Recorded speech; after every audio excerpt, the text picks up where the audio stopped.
जाजरकोटको फुर्खेली बस्ती काले गाउँ भन्ने ठाउँमा सबै घर आगो लगाइदिए। पछि उहाँको वक्तव्य सुन्दाखेरि त झन् निराशजनक। मैले त गोठ भनेर आगो लगाएको घर पो परेछ। उहाँलाई गोठै भयो भने त आगो लगाउने अधिकार कसले दियो? ठोकनामा कृषि गर्ने जमिनमा किन चाहियो फास्ट ट्र्याक? भोलि अनिकाल लाग्यो भने त्यो फास्ट ट्र्याकको सडकको पिच कोटाएर खानु। भोलि यो सङ्घीयताको मोडालिटीमा गइरह्यो भने त यहाँ न बुद्ध भूमि रहन्छ न जानकी भूमि रहन्छ। यिनीहरू हिजो चप्पल लाउने त किन्ने त औकात थिएन, आज चाहिँ नयाँ नयाँ गाडी चाहिने यिनीहरूलाई 1 करोड 2 करोड। खुला मञ्च किन बनाउँथे राजाले? जनताको कुरा केही छ भने खुला मञ्चमा आएर भनै, चाहे मसँग चित्त नबुझेस् चाहे राजनीतिक दलसँग चित्त नबुझेस् भनेर भने हो नि त। त्यही भएर बनाएको खुला मञ्च हो नि त त्यो। भने चाहिँ कसरी निरङ्कुश भयो राज संस्था?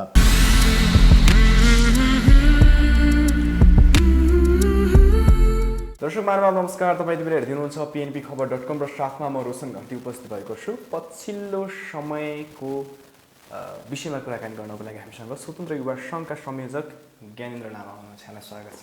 हजुर ओम। हजुर सुरुमा राजाको विषयबाट कुराकानी गरौँ। हजुर हामीले राज संस्था अन्त्य गरेको दशक बढी भइसक्यो। हजुर लगभग 1.5 दशकै पुग्न आँट्यो भनौँ। अहिले आएर पनि धेरै युवाहरू सडकमा मिडियामा धेरै ठाउँमा चाहिँ राजा चाहिँ चाहिन्छ भनेर भनिरहेछन्। त्यसमा तपाईँ पनि पर्नुहुन्छ। हजुर हजुर खास यो देशलाई राज संस्था किन आवश्यक छ? यी देशका जनताहरूले नै हिजोको दिनमा राज संस्था अब चाहिँदैन, हामीलाई गणतान्त्रिक मुलुक चाहिँ ल्याउँछौँ भनेर फालेका हुन् भने पछाडि अहिले आएर फेरि किन आवश्यक पर्यो राजाको? अब यसमा के छ भने राज संस्था जनताले फालेको होइन। यो विदेशीको एउटा गणतन्त्रको नीति र धर्म, हाम्रो धर्म, भाषा, वेशभूषाहरू समाप्त पार्नुको लागि, हाम्रो संस्कृति समाप्त पार्नुको लागि 62-63 सालमा हजुर त्यो जनआन्दोलन जुन थियो, जुन मान्छेहरू उर्लेका थिए, ती त नेपाली हुन् नि। नेपाली हुन्, तर उनीहरूलाई कसरी चाहिँ सडकमा परिचालन गर्यो त्यो कुरा पनि त बुझ्नु जरुरी छ नि। जस्तो हामीले गाउँघरतिर अहिले पनि सोध्नुभयो भने गाउँघरतिरको मान्छेले भन्ने गर्छ कि त्यो बेलामा हामीलाई 5000 देऊ, होइन भने काठमाडौँ गएर आन्दोलनमा भाग लिऊ भनेको थियो, त्यही भएर हामी आए।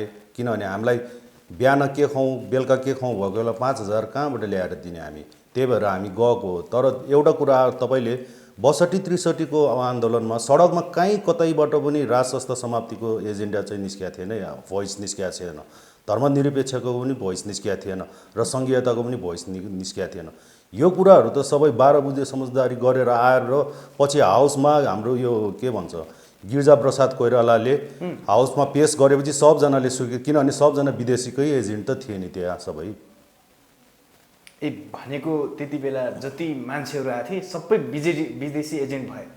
मान्छे सबै विदेशी एजेन्ट होइन, नेता। किनभने सडकबाट फ्यालेको होइन, यो त हाउसबाट पार्लियामेन्टबाट फ्यालेको चिज हो। जनतासँग न त जनमत सङ्ग्रह गर्नु सक्नु पर्थ्यो नि त, राज संस्था चाहिन्छ कि चाहिँदैन भनेर। तर जनमत सङ्ग्रह त गरेन यहाँ। न धर्मको बारेमा गर्यो, न राज संस्थाको बारेमा गर्यो, न सङ्घीयताको बारेमा गर्यो। गर्यो त तपाईँ आफै भन्नुहोस् न। उनीहरूले त हाउसबाट ल आजदेखि, त्यो पनि रातको 12 बजे भूतले खाना खाने टाइममा, ल आजदेखि चाहिँ अब नेपाल चाहिँ गणतान्त्रिक मुलुक भयो भनेर घोषणा गर्यो। सबले टेबल पिट्यो, त्यही त हो नि उहाँहरूको काम त। टेबल पिट, किनभने आफू सो विवेकले चले आएन। भनेको बाहिरबाट ट्युसन पढाइरहेछ नि। हजुर ट्युसन मात्र होइन, उहाँहरूलाई त कोचिङ नै भन्नु पर्ला नि। पास भएछ नि त यिनीहरू। हजुर जनताको नजरमा जनताले जसरी यिनीहरूलाई जिताएर त्यहाँ पुर्याइरहेछन् नि, गणतन्त्र मुलुक भयो। हजुर त्यस पछाडि जति नेताहरू चाहिँ संसदमा पुगे, कालो कोट लगाएर हिँडे, तिनीहरूले ट्युसन पढे अनुसार काम गर्न सफल भए। सफल कसरी मान्ने हजुर? जस्तो महाराज धिराज सरकारले छोडी नबक्सेको भए त उहाँहरूले त गणतन्त्र त्यो राजाहरूले नै छोडेर त हो नि। ल ठिकै छ, अब जनताले नै यो चाहेको छ भने म छोडिदिन्छु भन्नुभयो नि त। नत्र राजा त देश छोडेर जानुपर्ने, उहाँलाई त विभिन्न मुलुकबाट बोलाइ बक्से पनि हो नि त उहाँलाई। तर उहाँले म जान्दिनँ, म मरे पनि बाँचे पनि म नेपालमै बस्छु भनेर निर्धक्क साथ अहिले पनि घुमिफिरी गरेर बसिराख्नु भएछ आफ्नै माटोमा। र उहाँ आफूले आफूलाई सौभाग्यशाली पनि ठान्नुहुन्छ है आफ्नो माटोमा मर्नु र बाँच्नु। यिनीहरू जस्तो विदेशीको इसारामा चल्ने खालको त होइन नि त हाम्रो महाराज धिराज सरकार। भनेको अहिले आएर राज संस्थाको आवश्यक चाहिँ किन पर्यो? अब यसमा हेर्नुहोस्, म अलिकति बुदागत हिसाबले जाउँ तपाईँसँग।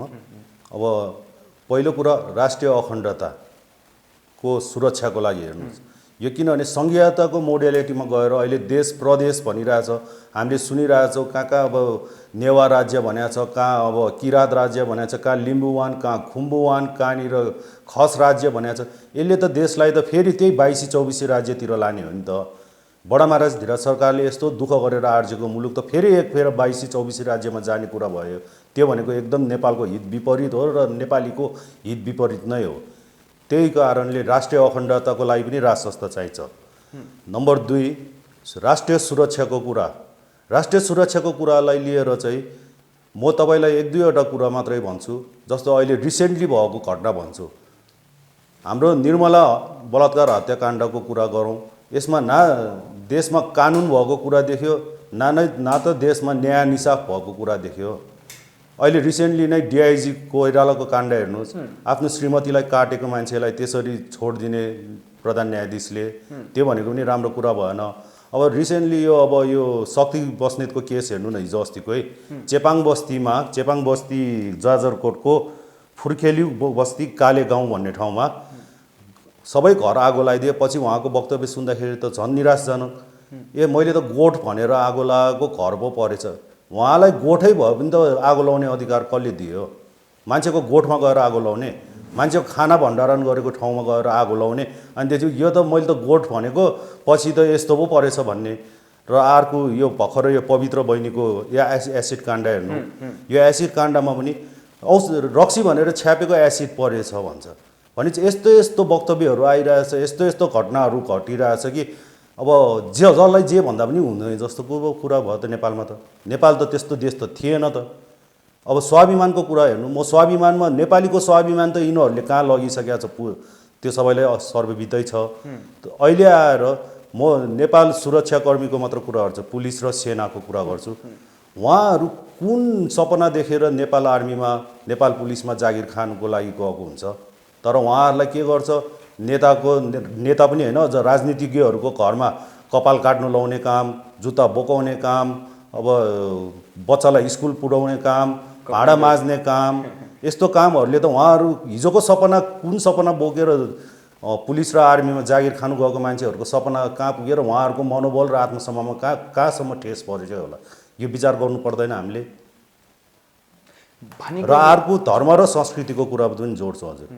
धर्म र संस्कृति त यसरी लोप गर्नु खोजिरहेछ यिनीहरूले कि अहिले जस्तै रिसेन्टली तपाईँले हेर्नुहोस्, यो पशुपतिको गुरु योजनाको कुरामा अहिले बबन्डर मच छ जस्तो लागिरहेछ मलाई यो कुराले। खोकनाकै कुरा हेर्नुहोस्, खोकनामा कृषि गर्ने जमिनमा किन चाह्यो फास्ट ट्र्याक? भोलि अनिकाल लाग्यो भने त्यो फास्ट ट्र्याकको सडकको पिच कोटाएर खानु, त्यहाँनिर उत्पादनमूलक कृषि औजार चिजहरू चाहिँदैन, धान चाहिँदैन बाँच्नुलाई आधारभूत साधनहरूमा, चामल चाहिँदैन। अब यो धर्म संस्कृतिको नाममा अहिले भत्किया पुलदेखि लिएर सेतो पुलसम्म घर भत्काउने कुरा छ, यो गुरु योजना भन्छ यिनीहरूले।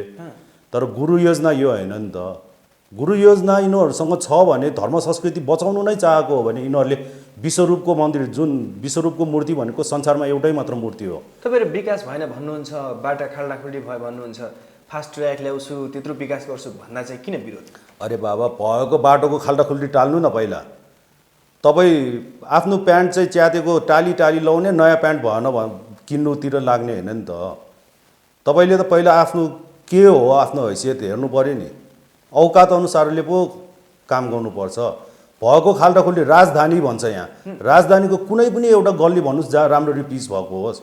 गल्ली त छोडिदिनुहोस् बाबा, मूल सडकै भनिदिनु, जुन यो रिङ रोडको यो पुरा रिङ रोड पिच छ, पुरै रिङ रोडमा पार्किङ व्यवस्थित छ, त्यहाँतिर ध्यान दिनु। कहाँ मान्छेको भएको यो प्राचीन कालदेखि बसिरहेको बस्तीहरू, नेवार बस्तीहरू पो यिनीहरू नेवारीहरूलाई पो विस्थापित गर्नेतिर लागिरहेछ भनेपछि यिनीहरूले गर्नु खोजेको के प्रश्न भनिदिनु पर्यो। ल यो चाहिँ अब नयाँ चिज हुन्छ, यहाँ हाम्रो पुरानो मौलिकता र धर्म संस्कृतिहरू चाहिँ मास्नुपर्छ अब भनेर मुखले बोल्नु पर्यो नि। पशुपतिको ब्रह्मनाल सार्ने कुरा गर्दैछ। त्यो त प्रधानमन्त्रीले भनिसक्नु भएको छ, नेपालको संस्कृतिमा त भारतले पो प्रहार गरिरहेछ।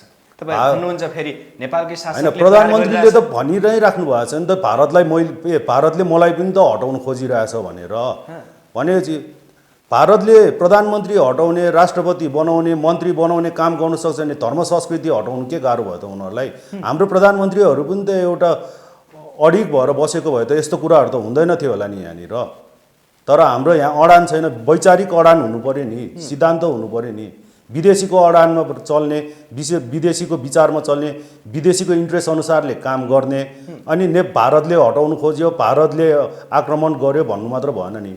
पहिला हामी ठिक भयो पो छिमेकीले पनि हामीलाई हेप्दैन। अब हामी आफूमा कमजोर छौँ त छिमेकीले त हेप्ने कुरा त भइहाल्छ नि हजुर। तपाईँले यो सरकारको दोष दिनुहुन्छ अनि त्यस पछाडि राजा ल्याउनुपर्छ भनेर भन्नुहुन्छ। हजुर, राजा आइसके पछाडि काया प्लटै हुन्छ त? काया पलट हुँदैन जस्तो। तर मैले एक दुईवटा कुरा भने नि हजुरलाई, धर्म संस्कृतिको संरक्षणको कुरा हुन्छ। यहाँको मूल जनजातिहरू, आदिवासी जनजातिहरूको संरक्षण हुन्छ, उहाँहरू विस्थापित हुनु पर्दैन। जस्तो चेपाङ गाउँमा शक्ति बस्नेतले, मलाई राम्ररी थाहा छ, वन मन्त्रीज्यूले त्यहाँ आगो लाएर उहाँहरूलाई विस्थापित गरेर जङ्गल फडानी गर्ने कुरा हो त्यो। अब जस्तो यो गुरु योजना भनेको छ, गुरु योजनाले पाशुपत क्षेत्रको सबै घरहरू हटाएर पार्क बनाउने, कम्प्लेक्स बनाउने। हाम्रो धार्मिक स्थलमा कम्प्लेक्स र पार्कहरू बनाउने ठाउँ हो त्यो। अब भएको मठ मन्दिरहरू 72 सालदेखि यहाँनिर उजाड भइरहेछ। हामी मूल सडकमा भएको जेबागेश्वरीको मन्दिर बनाउन सकेका छैनौँ। अनि गुरु योजना भन्दा भएको यहाँको अनादिकालदेखि बसिरहेको नेवारहरूलाई चाहिँ विस्थापित गरेर तपाईँले भने कुरा गर्नलाई त तपाईँहरू जस्तै युवाहरू, हामी जस्तै युवाहरूले सरकारको विरोध गरेर सरकारलाई सच्चिने मौका दिए पुगिहाल्यो नि, राजा चाहिँ किन चाहियो? सच्चिने मौका कसरी दिने हुन्छ? म तपाईँलाई एउटा कुरा प्रश्नाइदियो, एउटा प्रश्न पनि म तपाईँको सञ्चारबाट म आम मानसमा राख्न सक्छु। भारत त 350 वर्ष अगाडिदेखि गुलाम भएको देश हो नि। हो, त्यस्तो गुलाम भइसक्यो, गुलामको पनि गुलामी गर्नेहरूलाई चाहिँ के नाम दिने त हामीले? यो अहिले भएको नेताहरू त सब गुलामको पनि गुलामी गर्ने हो नि त। एकजना भन्छ मलाई भारतले हटाउनु खोज्यो, एकजना भन्छ भारतले हटाउनु खोजे होइन मैले हटाउनु खोजे हो भन्छ। भन्नुको भारतलाई उनीहरूले त एकदम प्रायोरिटीमा राखेको रहेछ नि त। हिजोदेखि स्वाभिमान देशलाई, स्वाभिमानी नेपालीलाई यिनीहरूले पङ्गु बनाएर भारतको मात्र गुणगान किन गर्ने? जहिले पनि कहिलेकाहीँ के हुन्छ भने हजुर, विरोध गरेर पनि उसको नाम लिँदाखेरि पनि उसको समर्थन हुन्छ, त्यो नाम बिर्सिनु नदिनुको लागि के। अनि भारत भन्ने, अरे बाबा 350 वर्ष अगाडि जुन बेला हाम्रो नेपाल स्वाभिमानी नेपाल थियो, स्वाधीन नेपाल थियो, त्यो बेलामा त उनीहरू त गुलाम थियो। तर अहिले आएर यो नेताहरूको, यो राजनीतिज्ञहरूको कारणले हरेक नेता नेपालीलाई गुलाम बनाउनु खोजिरहेछ। हामी के गुलामको पनि गुलामी गर्ने हो? अब तपाईँ आफै भन्नु, यो राजनीतिज्ञहरूलाई के नाम दिँदा हुन्छ? गुलामको पनि गुलामी गर्नेहरूलाई नामाकरण म जनतामा छोडिदिएँ हजुर। अलिकति हेर्दाखेरि अघोषित रूपमा भारतको प्राण भनेर भन्न थालिएको छ नि नेपाललाई। हजुर, त्यही भएर त राष्ट्र त, किनभने यो सबै सङ्घीयताले गर्दा भएको चिज हो नि त। हिजोको दिनसम्म त भारतले त चुइक्क बोल्नु सक्दैन थियो त महाराजधिर सरकार अथवा राज संस्था हुँदाखेरि। हरेक कुरामा त यिनीहरू हिचकिचाउँथ्यो।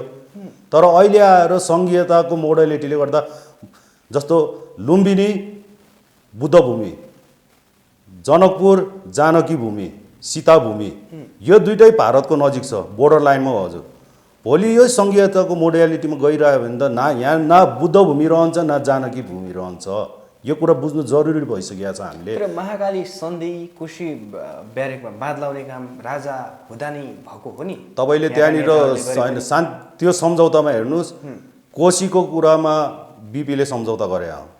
महाकालीमा 4 जना अहिले जीवितै हुनुहुन्छ सबैजना, हो हैन? माधव कुमार नेपाल, केपी शर्मा ओली लगायतका नेताहरूले गर्नु। हजुर, पशुपति शमशेर राजा हुनुहुन्थ्यो, राजाले चाहिँ किन रोक्न सक्नु भएन भन्ने मेरो प्रश्न। अधिकार सम्पन्न जस्तो सुगौली सन्धि गर्दाखेरि पनि के मिश्र र के उपाध्याय भन्नेलाई ल गएर सन्धिको के रहेछ खाका हेरेर हो भनेर पठाएको उनीहरूलाई। तर त्यहाँ गएर सुगौली सन्धि गरेर भाग्यो। तर सुगौली सन्धि अहिलेसम्म कार्यान्वयन हुँदैन मेरो हिसाबले, किनभने त्यहाँ बकैदा लेखेको छ नेपालको राजाको हस्ताक्षर चाहिँ छ भनेर। राजाले त त्यहाँ साइन गरेका छैन अहिलेसम्म। भनेपछि सुगौली सन्धि कसरी हामीले अहिले मान्ने? यो त हामीलाई मान्ने हुँदैन। त्यति बेला चाहिँ किन रोक्न नसके राजाले? अब अनेक कुराहरू होला हजुर, होइन? किनभने त्यो बेलामा पञ्चायतकाल, त्यो भएको देश विकास गर्नुपर्ने कुराहरू पनि थियो। तर सुगौली सन्धि त अब राजेन्द्र विक्रम शाहको पालीमा भयो जस्तो लाग्छ मलाई, भीमसेन थापाले गर्नुभएको कुराहरू, होइन? अनि यस्तो कुराहरूमा त विचार गर्नु पर्यो नि त। भीमसेन थापाको त्यो बेलाको हाम्रो नेपालको राजनीतिक त एकदम उथल पुथल नै थियो नि। यो तपाईँहरूले कल्पना गरेको राजा चाहिँ हजुर सबै सत्ता राजाकै हातमा हो कि उहाँलाई चाहिँ एउटा अभिभावक मात्रै बनाउने हो? अब नेपाल जुन हिसाबले अहिले गइरहेछ सुरुको 5-7 वर्ष चाहिँ डिक्टेटरसिप, किनभने डिक्टेटरसिप बिना मुलुक कहिले पनि विकास हुँदैन। जस्तो हाम्रो घर पनि बुवा आमा कडा भएपछि मात्र घर अनुशासनमा आउँछ। अनुशासन यति छाडा भइसकेको छ कि अहिले अनुशासनमा ल्याउनुको लागि केही वर्ष मात्र 5-7 वर्ष डिक्टेटरसिप गर्ने, विकासको एउटा मूलधार खोल्ने, त्यसपछि चलाउने त आखिर राजनीतिक दलले हो, बहुदलले नै गर्ने हो। बहुदलमा पनि कस्तो हुन्छ भने खास किन चाहे 134-35 वटा दल, दुईटा मात्र दल राखे भइहाल्यो नि, एउटा पक्ष एउटा विपक्ष। त्यत्रो दल त पालिराख्नुपर्ने आवश्यकता छैन। त्यो पनि हामी जस्तो गरिब मुलुकले, गरिब मुलुक त नभन, गरिब बनाएको मुलुक हो हाम्रो। ए दल पनि हामी जनताकै करबाट पालिन्छ? दलहरू पालिँदैन र हजुर, किनभने कर त सबै हामीले तिरे हो नि त। जस्तो तपाईँलाई अब गाडी खर्चको मात्रै कुरा है, यो म 74 सालदेखि 77 सालसम्मको गाडीको खर्च मात्रै लगभग 74-75 मा 5 अर्बको गाडी किनेछ, 75-76 मा 12 अर्बको गाडी किनेछ, 76-77 मा 5 अर्बको भनेपछि यो अहिलेको हालसालै कोरोनाको महामारीको बेला भनेपछि यिनीहरूले हरेक वर्ष 5 देखि 12 अर्ब 5 अर्ब भनेपछि लगभग 20-22 अर्ब त 3 वर्षमा सिधै के नयाँ गाडी हरेक वर्ष नयाँ मोडलको गाडी चढ्नु पर्ने यिनीहरू जहिले पनि। यिनीहरू हिजो चप्पल लाउने त किन्ने त औकात थिएन, आज चाहिँ नयाँ नयाँ गाडी चाहिने यिनीहरूलाई 1 करोड 2 करोड। हामीले सुनिरहेछौँ नि, कर्णाली प्रधानमन्त्री आउनुहुन्छ एयरपोर्टमा लिन जानु पर्ला, राम्रै गाडी देखाउनु पर्ला नि त। अरे इन्डियाको सिको गर नि त यस्तो कुराहरूमा चाहिँ। एम्बेसडर गाडी चढ्छ यार उनीहरूकै देशमा बनेको।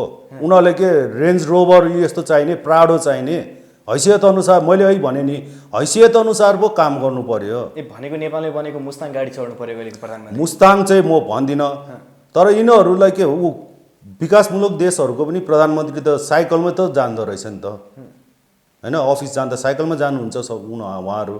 यिनीहरूलाई चाहिँ किन फेरि उहाँहरू आफूलाई मात्र होइन, स्वयंलाई मात्र होइन, छोरालाई स्कुल पुऱ्याउनु छुट्टै गाडी, छोरीलाई कलेज पुऱ्याउनु छुट्टै गाडी, बुढीलाई सपिङ जानु छुट्टै गाडी, सपरिवार पार्टीमा जानु छुट्टै गाडी, यस्तो गरेर खर्च गर्ने हो। नेपालको हैसियत हाम्रो 43,000 ऋण पुगिसक्यो, तपाईँमाथि 43,000 को ऋण छ अहिले। तपाईँले त केही त चढ्नु भएको छैन, साइकल पनि छैन होला तपाईँको होइन। भनेपछि त यिनीहरू चाहिँ यसरी गाडीमा 3 वर्षभित्रमा 20-22 अर्ब खाने नेपालीलाई केही छैन। अझ यहाँ त दुःख लाग्दो कुरा विविध भनेर लगभग 1 खर्ब छुट्याएछ। विविध के हो त्यो विविध भने? त्यसमा त के पर्छ भनेपछि प्रधानमन्त्रीको आसेपासे मन्त्रीको गर्लफ्रेन्डहरू सबैजनालाई विदेश भ्रमण पनि त त्यो विविधमा पर्छ होला नि त। मन्त्रीहरू विदेश भ्रमण जाँदा गर्लफ्रेन्ड पनि लिएर जान्छ? जान्दैन होला त हजुर, गर्लफ्रेन्ड त तयार पहिल्यै पठाउँछ होला नि त, सँगै नगए पनि पहिल्यै गएर बसिसकेका हुन्छ होला। भनेपछि यसरी खर्च गरेर हामीले कसरी आर्थिक धान्ने देशले?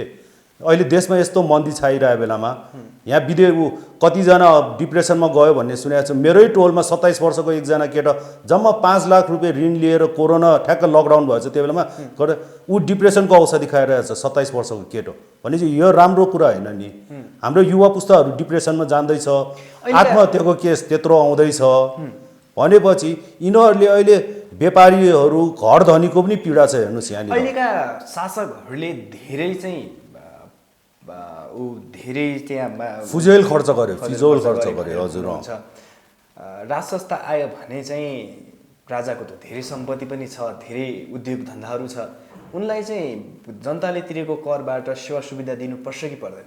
महाराज धीराज सरकार, तपाईँलाई अब यो कुरा खै ज्ञान छ कि छैन होइन, मैले पनि अस्ति एउटा पत्रिकामा यसो पढाएको थिएँ, highest tax pair of Nepal रहेछ महाराज धीराज अहिले हाम्रो ज्ञानेन्द्र शाह होइन। भनेपछि उहाँलाई त नदिए पनि केही फरक पर्दैन, उहाँको त आफ्नै बिजनेस छ, उहाँलाई त नदिँदा पनि केही फरक पर्दैन। त्यो पनि 46 सालपछि मात्र राज संस्थालाई यति कोटा है भनेर, किनभने राज संस्थालाई छुट्याएपछि सांसदहरूलाई पनि छुटाउनु पायो, त्यही भएर छुटाएको हो। पछि त्यो 46 सालभन्दा अगाडि थिएन यो कुरा, राज संस्थालाई यति बजेट भनेर। फेरि अहिले त हामीले हेर्दाखेरि पो एउटा राष्ट्रपति छ, तर पाल्नु त 2टा राष्ट्रपति परिरहेछ नि त। जस्तो पूर्व राष्ट्रपतिलाई पनि त दिनु पऱ्यो नि त सेवा सुविधा परेन। अब यो राष्ट्रपति पनि त कुनै बेला पूर्व होला नि त, त्यसपछि 3टा राष्ट्रपति पाल्ने हामीले देशमा, अनि त्यसपछि फेरि 4वटा पाल्ने। राजसंस्था त कमसेकम एउटा मात्र पाल्थ्यो नि त हामीले, अहिले त हामीले 2टा राष्ट्रपति पालिरहेछौँ यहाँ। यो कुरामा त कसैको विचार गएको जस्तो लाग्दैन मलाई। अस्ति यो कुराहरूमा पनि ध्यान केन्द्रित, राजसंस्थाले जहिले पनि निरङ्कुश भन्छ, जहिले निरङ्कुश के गर्यो बाबा, मेरो प्रश्न त्यही छ कि। जस्तो मदन भण्डारीको पालीमा पनि मदन भण्डारीलाई पनि स्वेच्छाले बोल्नु दिइरहेको हो होइन, नत्र त्यो खुला मञ्च किन बनाउँथे राजाले? ए जनताको कुरा केही छ भने खुला मञ्चमा आएर भनै, चाहे मसँग चित्त नबुझेस् चाहे राजनीतिक दलसँग चित्त नबुझेस् भनेर भने हो नि त। त्यही भएर बनाएको खुला मञ्च हो नि त त्यो। भनेपछि कसरी निरङ्कुश भयो राज संस्था? धर्म संस्कृतिमाथि चाहिँ ठ्याक्कै कसले प्रहार गरिरहेछ? धर्म संस्कृतिमा यस्तो भयो हजुर, क्रिस्चियनहरूले अहिले बुद्धिस्टलाई गाली गर्दैन है कहीँ पनि। क्रिस्चियनहरूले अहिले के खेल खेलिरहेछ भने बुद्धिस्ट मार्फत हिन्दूलाई गाली गराइरहेछ।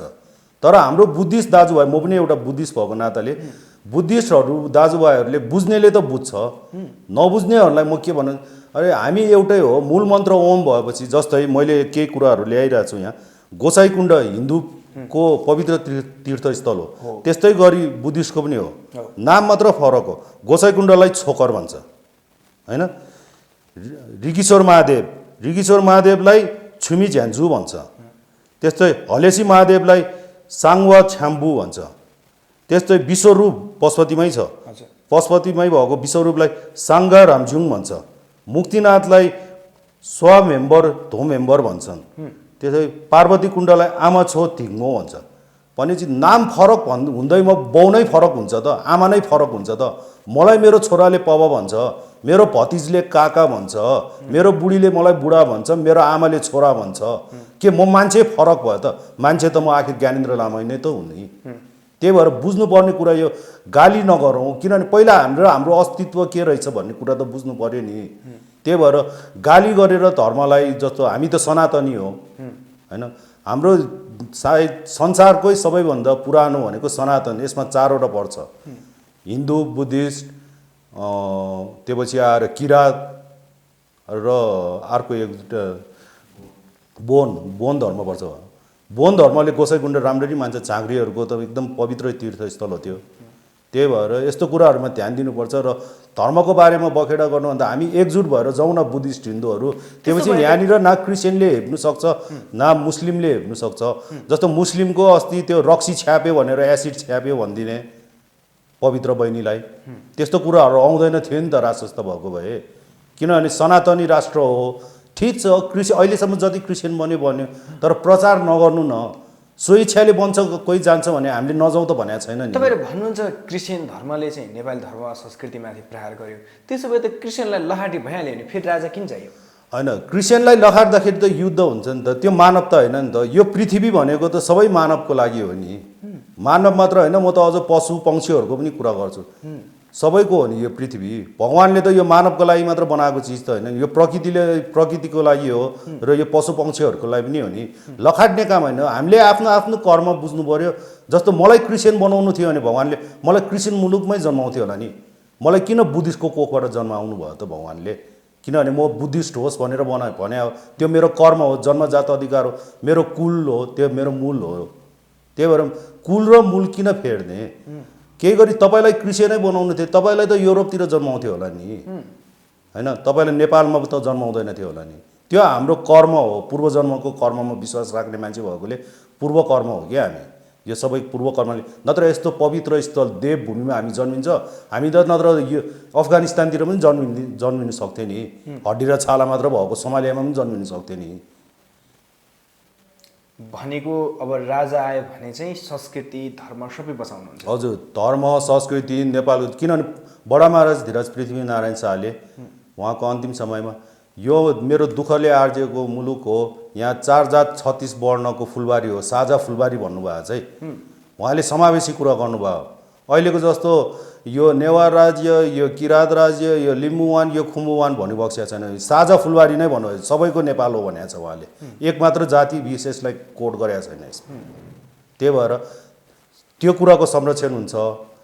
अहिले अब देखिहाल्यो नि, गणतन्त्रले हामीलाई हाम्रो यो धर्म संस्कृति लोप गराउनेतिर लागिरहेछ।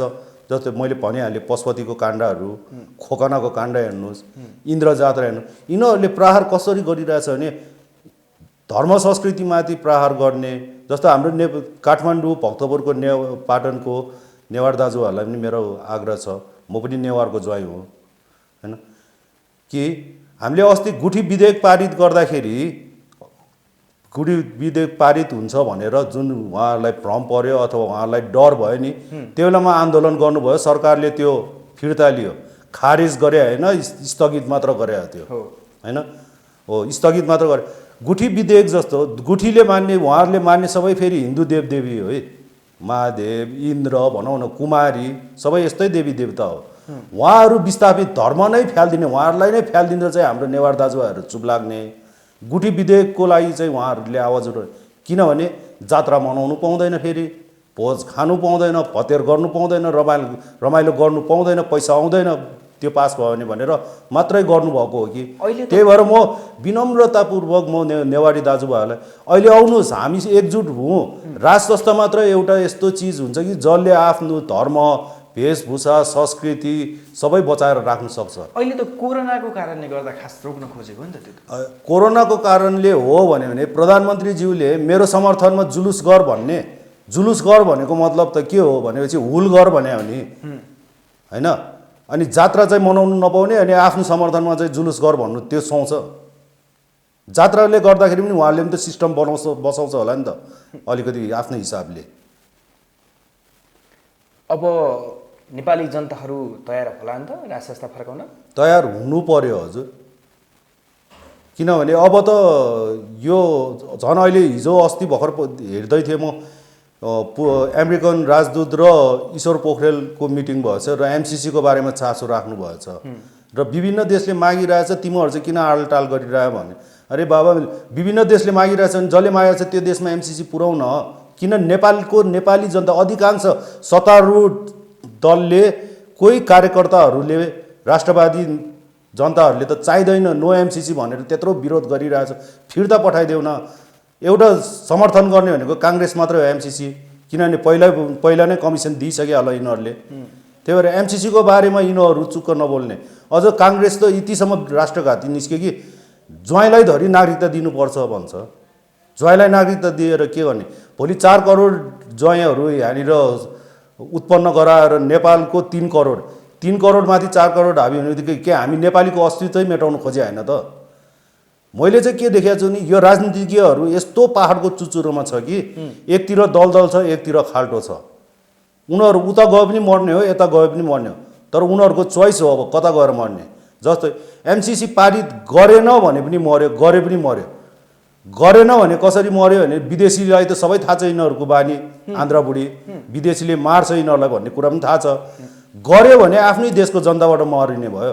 अब विदेशीको गोली खाएर मर्ने कि आफ्नो देशको नागरिकहरूको लट्ठी खाएर मर्ने, उहाँहरूको चोइस हो त्यो चाहिँ। हस्, यहाँको समय र विचारको लागि धेरै धेरै धन्यवाद। हजुर, ओम हजुर, धन्यवाद हजुर।